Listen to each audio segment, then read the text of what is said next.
Assalamualaikum warahmatullahi taala wabarakatuh. I'm Muhammad Hanis from JBA 2492A and hello everyone. My name is Pada hari ini, kita semua sedang pun berhadapan dengan situasi yang agak membimbangkan berikutan penularan jangkitan Covid-19.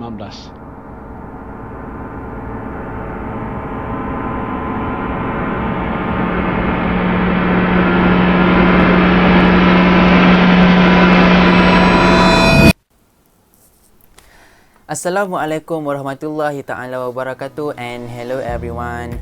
My name is Muhammad Hanis bin Harun from JBA 2492A. I'm a student from Faculty Business and Management at UiTM Johor, Campus Segamat. The purpose of I'm doing this video is to talk or explain about the government implementation program to boost economic affected by COVID-19.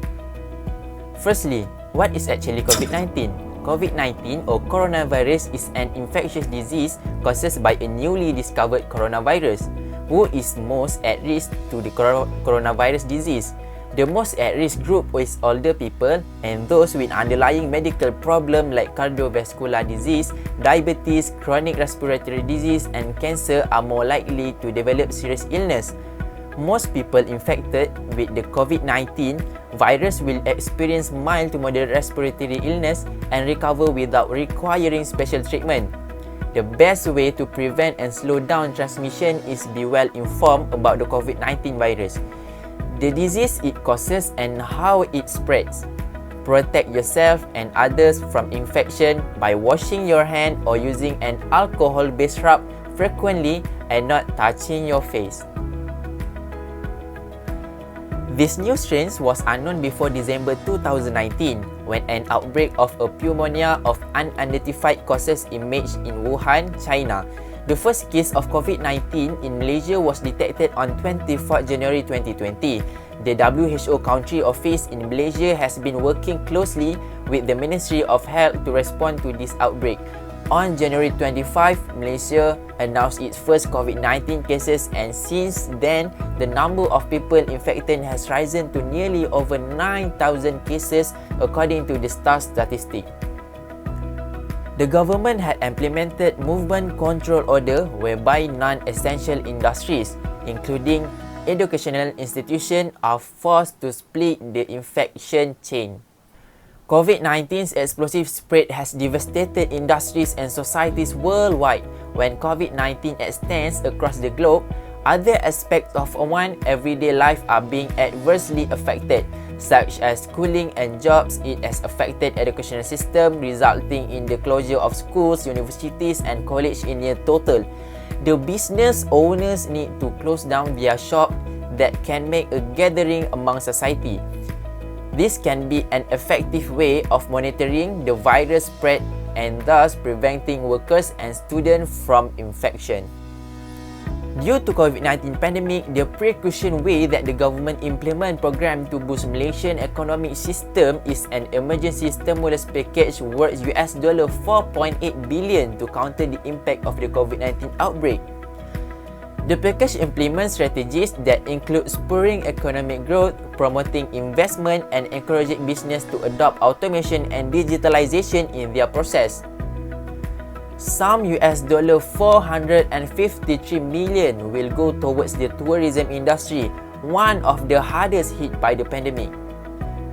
So now, let we divide it into a group who will get the benefits and help Malaysian economy back to normal. Number 1.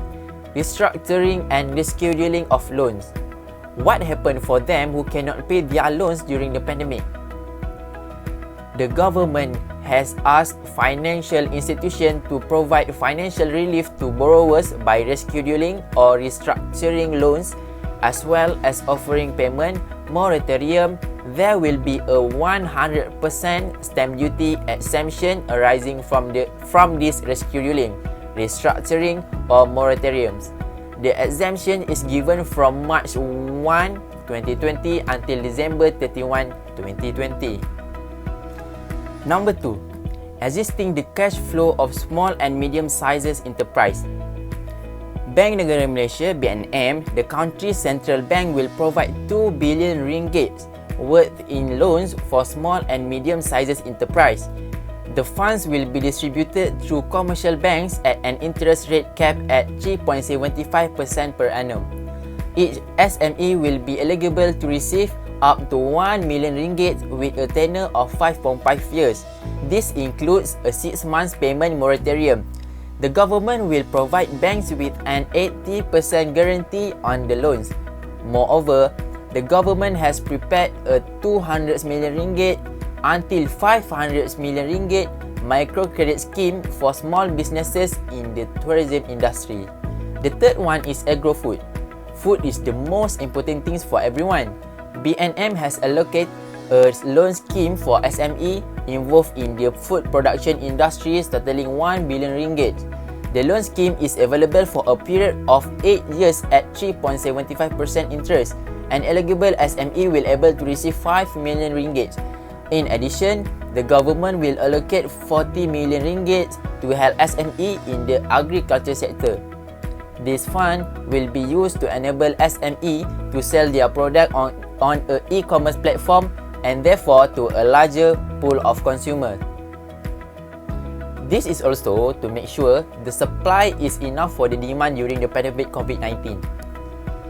And the last one is financial assistance to low-income household. As we know, during the pandemic COVID-19, everyone cannot go to their office or open their businesses.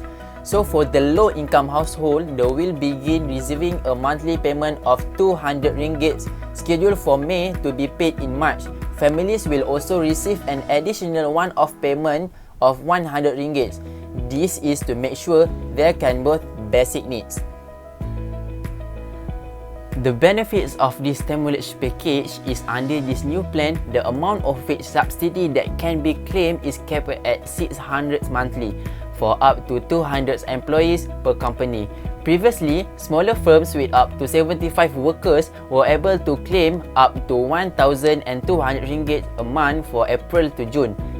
The government has put aside 2 billion to fund upscaling of jobless and young Malaysians, a move which is expected to benefit 200,000 people.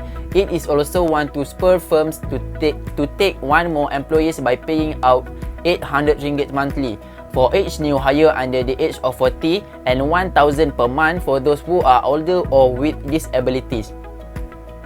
The government expects to spend 1.5 billion to help 300,000 people find new jobs this way. Prior to this new National Economic Recovery Plan, DAP Penjana, the government had already rolled out RM260 billion in rescue package to cushion the economic blow of the coronavirus pandemic, with RM35 billion coming directly from the Treasury. And for the conclusion, Malaysian government are so committed to save the Malaysian economy. With all the precaution has been taken, there are no doubt that Malaysian economy can become stronger as before the pandemic COVID-19. So to the all Malaysian out there, let's help the government to fight the virus and make sure that we can back to the normal life. Let's fight, kita jaga kita, #kita pasti menang. Assalamualaikum warahmatullahi taala wabarakatuh.